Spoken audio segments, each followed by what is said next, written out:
I'm from Space Research Institute in Moscow. I will talk about surveys conducted by the ART-XC telescope, X-ray telescope in hard energy band, and also the next talk will be dedicated to transients by Ilya Mireminsky. So a bit of history will be presented. So the X-ray astronomy started much later than optical astronomy. It started with ballistic rockets, and the first objective of X-ray astronomy was to conduct a survey. So the idea was to grab as much X-ray sources on the sky as possible, and the people does not particularly interested in specific depths or specific group of sources, and just to get an idea how much of those are on the sky. Later, they start to make balloon experiments. When I've studied in institute, I've saw some pictures of balloon trajectories along the Earth's surface, but when I try to find something internet nowadays, I get those pictures, but it represents fine what you can get. You will have balloon which will move a few months on the upper layers of atmosphere, and if you put some instrumentation which sees straight to the sky, you will cover some range of altitudes in ecliptic coordinate system and will see a lot of sources on the sky. Those instrumentation used to have collimators with proportional detectors, and therefore you have no angular resolution, but when you have a bright source which passes through the field of view, you can get an idea where it's located. But in the later, we go to the epoch of spaceborne experiments. And well, first of this was Ukhurov's observatory, also equipped with collimator. It rotated along its spin axis, which in turn rotated through the sky, and that's how you get the all-sky coverage. It provides us with first all-sky map of X-ray sources, the most bright of them. But if we go further, in 90s and maybe late 80s, the epoch of incidence grazing optics started to get in. So if you work with proportional detectors, you have a large effective area, but you are limited by the method of how you produce an image. For example, you have either collimators or coding aperture. And in incidence grazings, you can use real mirror system, which works like on the principle of geometric optics, like an optical system in optical telescopes. But it's very hard to scatter X-ray light, and therefore these systems are not so sophisticated as in optics. You can scatter only in very thin range of angles, and therefore the most common optical system which is applied in X-ray astronomy is Volter 1, which is a sum of two mirrors, one hyperbolic and one parabolic. And you have a lot of problems with those because vignetting is very strong towards the outskirts of your field of view, and also the PSF, point spread function, changes very significantly. Most of the observatories, therefore, which were built before, were built precisely to conduct point observations of particular objects. They were nevertheless used for some scan observations to conduct some surveys, and usually, since initially they were built for the pointing observations, the surveys are a stack of number of pointings with specific depths. And when you try to analyze such surveys, you have to take into account that the PSF changes significantly through the field of view, and also that vignetting is very significant.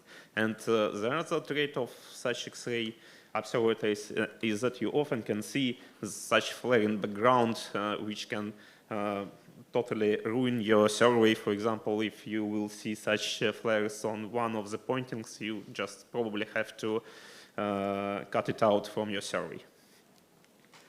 So what is ART-XC? ART-XC is also an incidence grazing telescope. It operates in hard X-ray energy band. It's equipped with cadmium tellurium semiconductor detectors. And also it was launched to Lagrangian second point. So it's very far away on the vector which point from Sun to the Earth.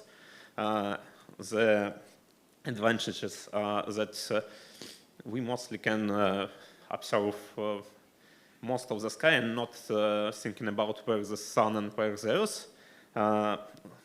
And also we have very stable background. I will talk about it a bit later. And the minuses are that you have a very long distance, and therefore downlink is very complicated.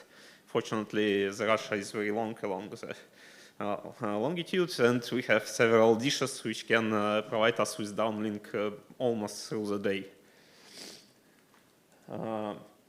So the telescope initially was dedicated to conduct surveys, therefore the cadmium tellurium detector chip covers most of the reasonable part of the field of view, so the vignetting is very strong. The light power decreases like 10 times to the edge of the field of view, and also the PSF changes very significantly in its shape and size, and that's despite the telescope was defocused specifically to conserve this PSF shape.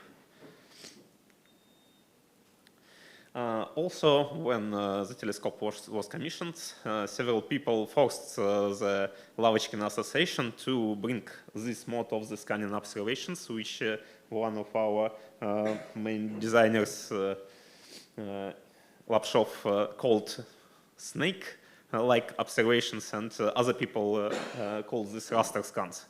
And in raster scans, you move your field of view with the constant velocity along the sky, and therefore you can produce observations which have stable and similar mixed up environment in terms of PSF and vignetting in all the points of the scans. But actually it does not make life easier for us as we expected. And also in point channel 2, in Lagrangian second point, we find out that the background is really very stable. So this is like 4 years of observation of high energy background, which produced mostly by particles.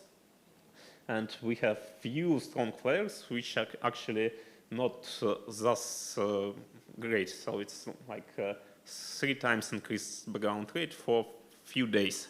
And after that, we have very stable background, which changes on the time scales longer than days. So for typical survey, which you want to conduct, which will last few days, the background is mostly stable.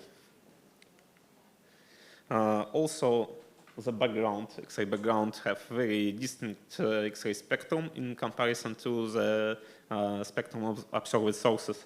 And it's very hard, so, and also very stable on the during all the time which mission operates. So we can use background count rates which we observe on high energies to make a very good idea what is the background in the working energy band. Also have some options with so-called grades of events to distinguish between particle and photons, and it helps us to produce, to design the algorithm, likelihood ratio algorithm for point source detection, which we can apply to all sky. So similar idea was initially proposed for the Rosat X-ray Observatory for its all sky survey, but similar algorithm was never commissioned. What we are doing here, as we know how the events, the set of events which produced by empty sky or by the source should look like, we can compare the observed events with respect to those two models, and very definitely say, do we see a source or not?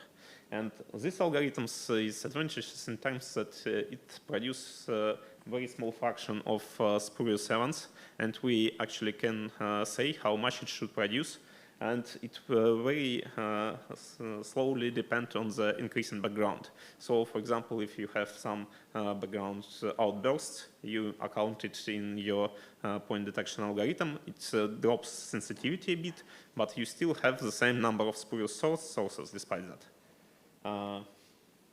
And also science, since in these models we know how each pixel responds on the source in the sky, in the vicinity of bright sources we can switch off part of the detector pixels which lies within this lightnings from bright sources and reduce illumination from bright sources significantly. So here's the illumination from Scorpion X1.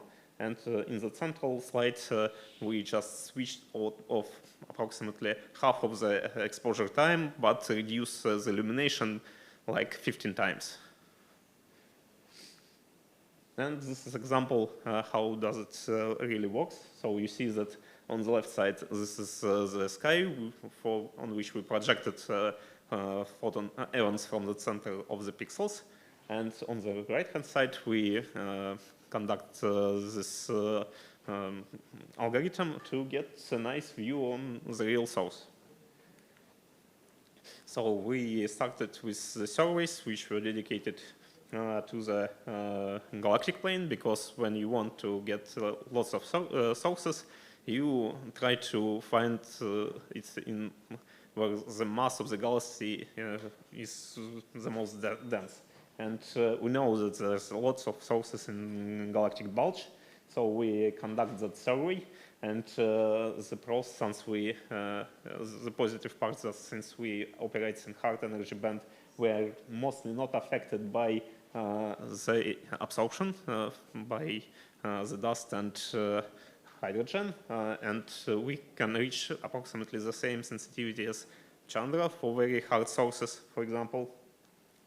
And also, since we scan these parts of the sky on short time scales, we can expect that we will find some sources which have long duty cycles, but they are bright for some short time, for example. And this is the advantage. In case of serendipitous survey, they spend like many kiloseconds staring at a single point. And we have several short-term visits of this point, and it's an advantageous strategy to get such sources. So this is our exposure map of the galactic bulge. We cover approximately 60 square degrees and cut out a lot of exposure from much of the bright sources which are presented there.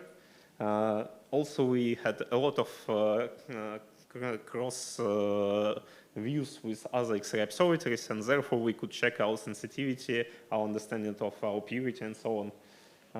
And finally, we have some assumption of what sources we could find, because there's identifications of previously known X-ray sources, so we know what we should see. And here's the obtained sensitivity, which we got. And with those, we find like approximately 200 sources, which will be published very soon in the catalogs.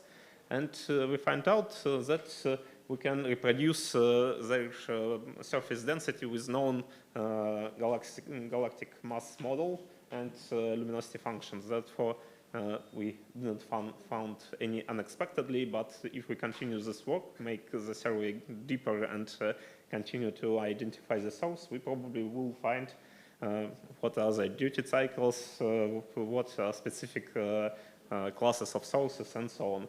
And to conclude, we also have we have conducted several surveys in the galactic plane, which also will be published very soon. So this is an L+20 field, and also we conduct the scan of all the galactic plane, which we probably will publish in next year. Okay, that's all. Thank you very much, Andrey.